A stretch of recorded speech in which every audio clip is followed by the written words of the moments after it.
Hey, I'm talking to Damian Kulash from OK Go. Damian, thanks so much for talking to me. Of course, thanks for having me. All right, so you've made a ton of headlines recently. First, I saw this editorial in the New York Times, which I think definitely made a bang in the industry, but then also with your fans, because you really came out there in terms of what you thought of your record label and how they've treated you guys over the past 2 years.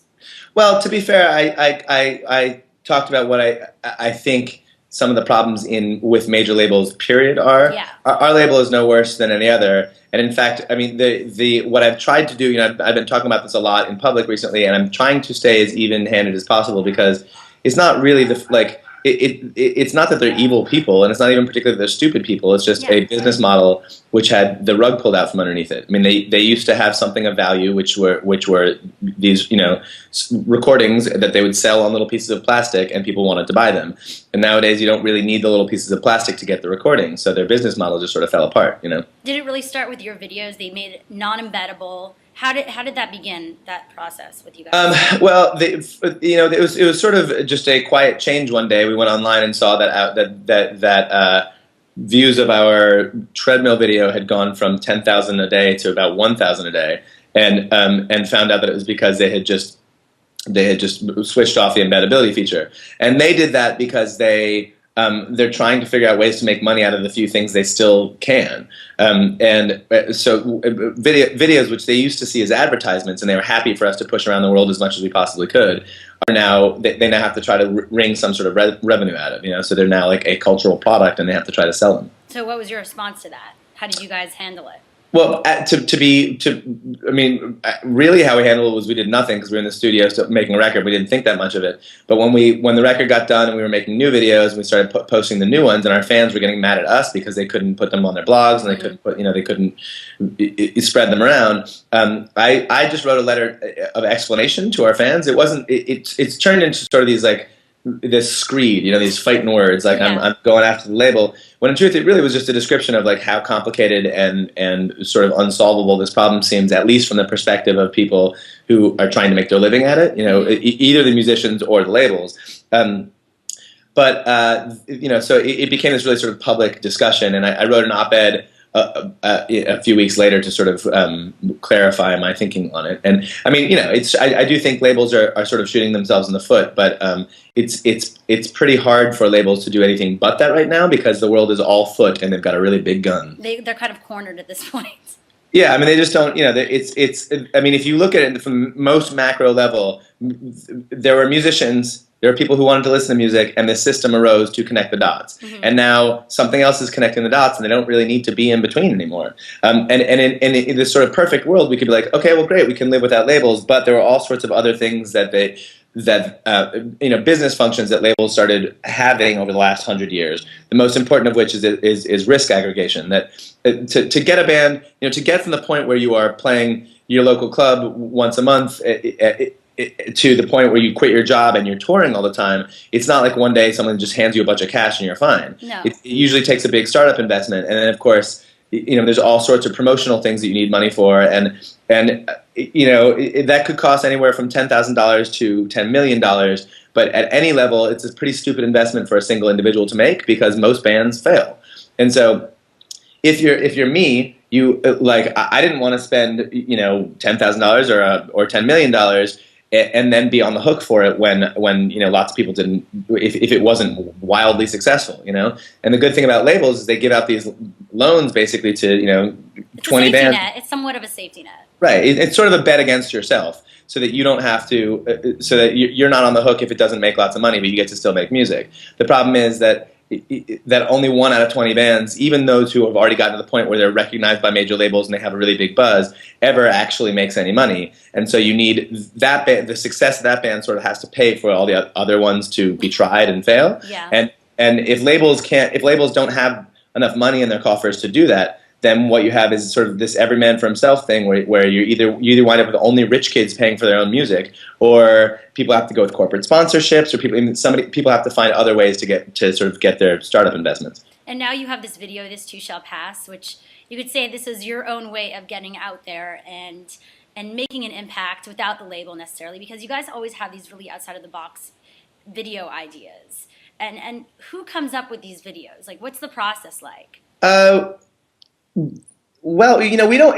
The way we look at videos is not like we're a band, we make beats and chords and melodies, and then how are we going to advertise them? Now we need this video. Yeah. This video. That's like the 1995 model or the 1985 model.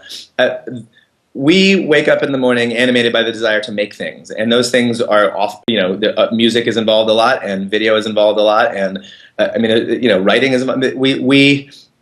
We're people who like making stuff, and so these ideas we kind of have a running list of things we'd like to do if we can find the time or the money or the reason, and so like this Rube Goldberg video that we've just posted, yeah.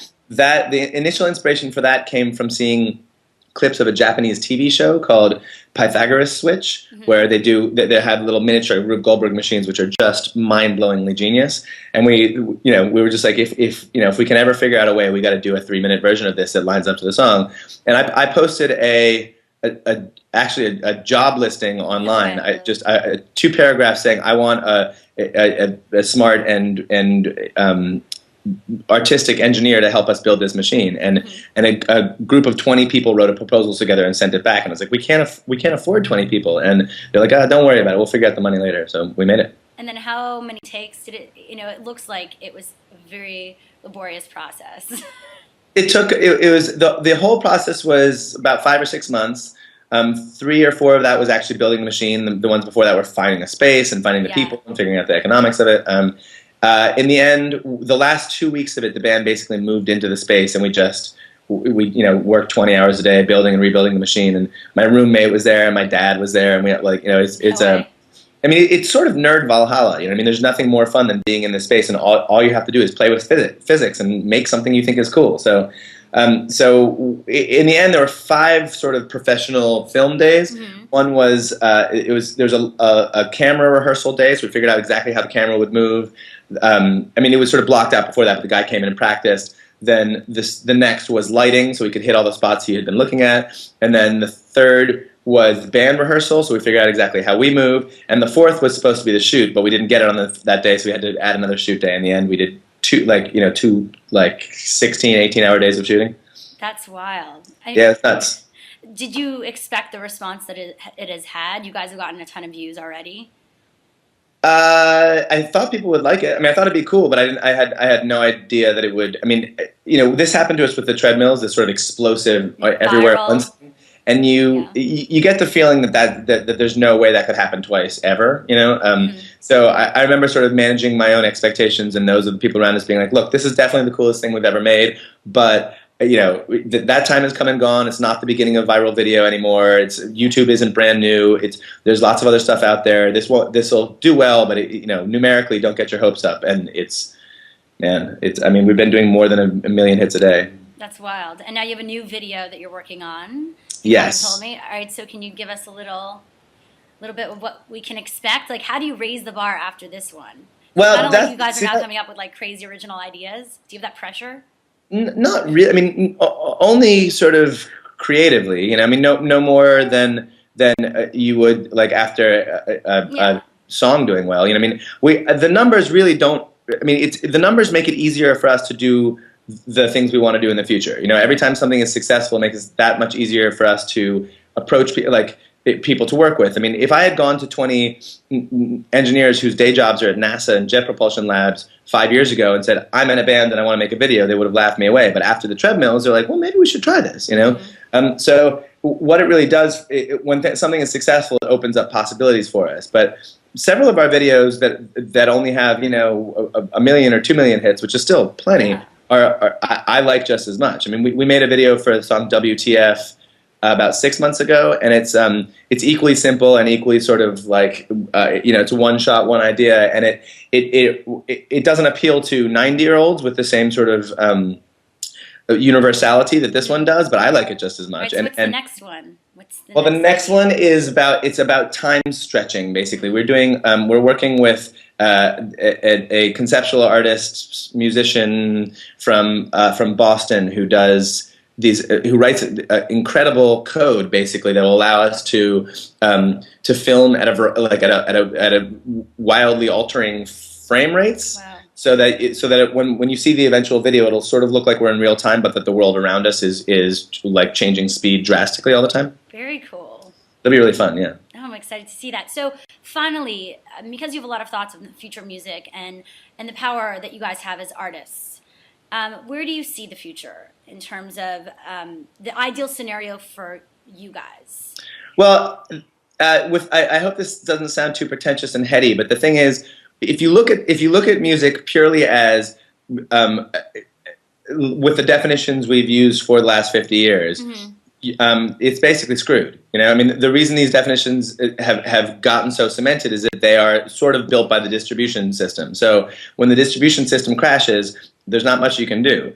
But as the distribution system crashes, it means there's all these new creative spaces that didn't formerly have any definitions. I mean, not many rock bands spend as much time making little movies as we do, and not many people who make little movies spend as much time making rock records as we do. So we don't fit either category particularly well, but whatever we're making, we're really enjoying making, and people seem to like it. So I think it means that people basically sort of have to shift the way they see cultural products and creative products. If you stop looking at rock bands and trying to judge them against the sort of like whether or not they're more or less like the Velvet Underground, and you start judging them by whether or not they're doing something interesting in today's space, the system is actually not all that broken.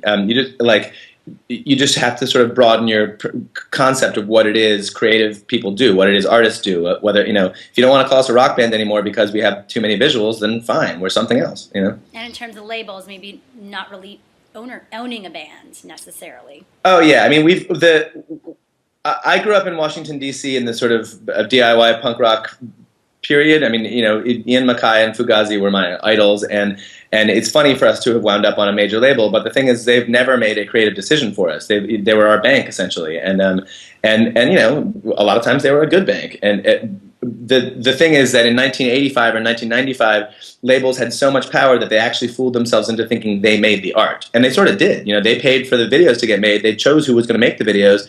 They paid for the producers. They chose the producers. So eventually, it was sort of like the guy in the big leather chair was actually making the art just by his decision making, and we've just sort of never let them treat us that way, and it's worked out well for us. Very nice. Well, thanks so much for talking to me today. Of course, thank you.